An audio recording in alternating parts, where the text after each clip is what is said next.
নাকি বিবাহের পরে? বিবাহের পরে। পরে কোন জায়গা থেকে, কোন বাড়ির থেকে? শ্বশুর বাড়ির থেকে না বাপের বাড়ির থেকে? শ্বশুর বাড়ির থেকে। শ্বশুর বাড়ির কোন জায়গায়?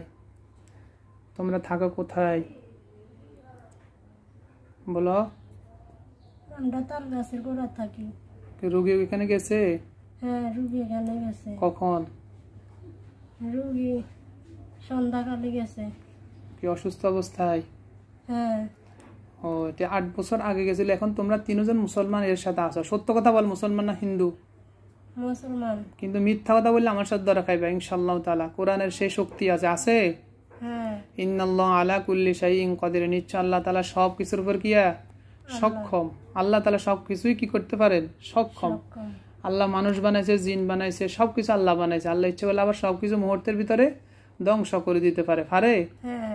জিনের ভিতরে আল্লাহ তাআলা অসংখ্য জিনকে বানিয়েছে, অনেক শক্তিশালী, যারা 2000 বছর হায়াত পায়, 1500 বছর আছে না?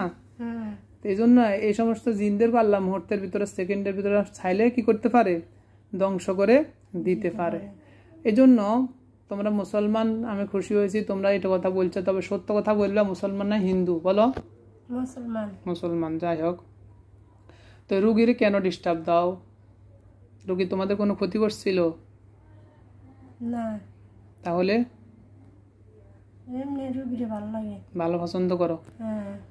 আচ্ছা, তো পছন্দ করো তো ভালো কথা। পছন্দের মানুষে কষ্ট কেন দাও? রুগী যে বাচ্চা হয় না, এটা কেন করো?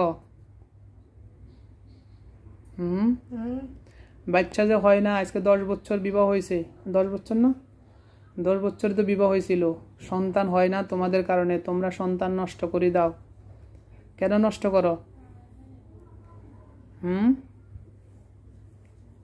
বলো, কেন নষ্ট করো? বলে না, কেন নষ্ট করো?